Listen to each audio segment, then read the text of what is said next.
प्रभु का नाम का महिमा हो। दूसरा कोरिंदी 4 अध्याय का 16 पद कहता है, इसीलिए हम हियाव नहीं छोड़ते।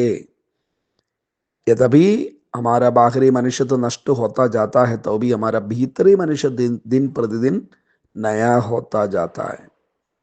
क्यों हियाव नहीं छोड़ते?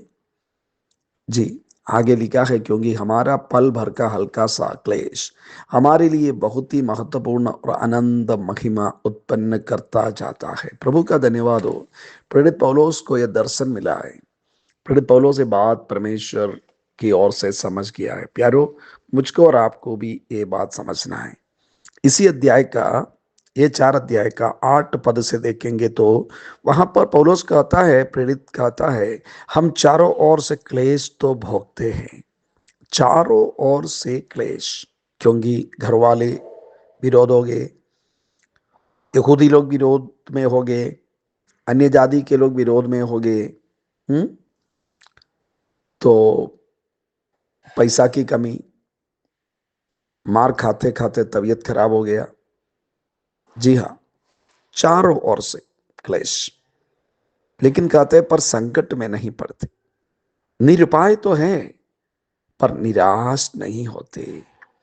प्यारो, निरुपाय तो है पर निराश नहीं होते। क्या प्रभु का पीछे चलने से आपको क्या लगता है? ऐसा आपको भी लगता है? हम्म? जी,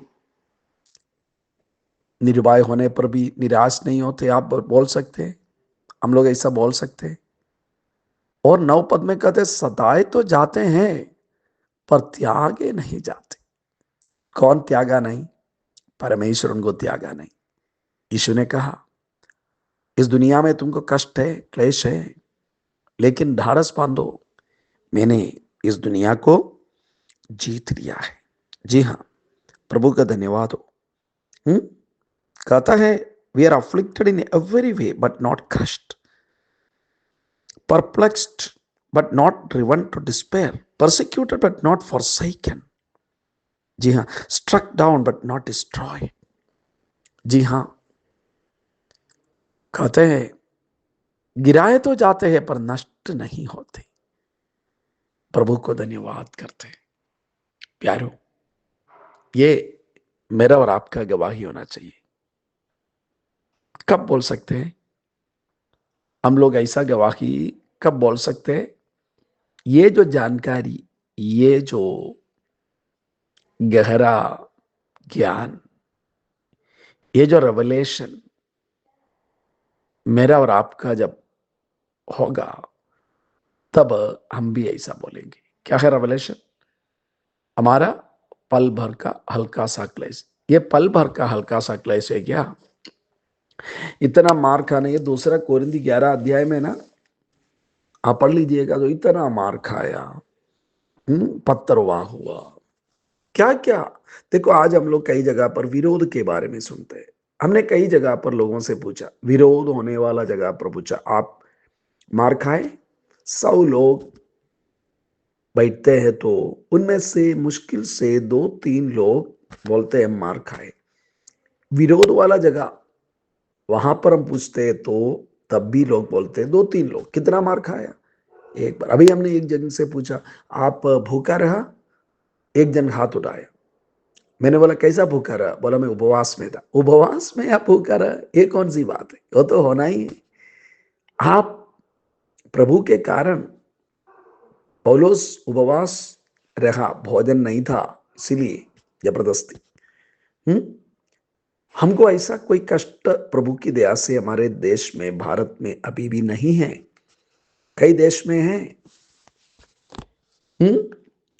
तो पौलुस इतना कष्ट सहने के बाद भी वो कहते हैं क्या? ये सब कुछ पल भर का हल्का सा क्लेश। पल भर का क्लेश नहीं, पल भर का हल्का सा क्लेश।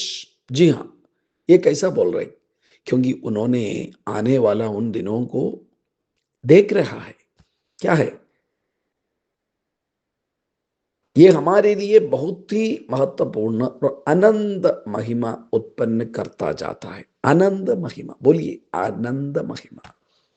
आप जीवन में कष्ट और क्लेश यीशु के लिए भोगते हैं, सहते हैं, तो याद रखिएगा प्यारो, मेरे लिए और आपके लिए वो आनंद महिमा, Anand Anand, never ending glory, यीशु मसीह का महिमा, आनंद महिमा वो आप में होगा। इसलिए हमको हियाव नहीं छोड़ना चाहिए।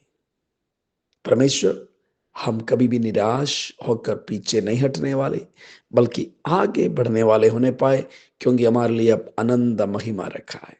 धन्यवाद प्रभु, यीशु के नाम से, आमीन। God bless you. परमेश्वर आपको आशीष दे।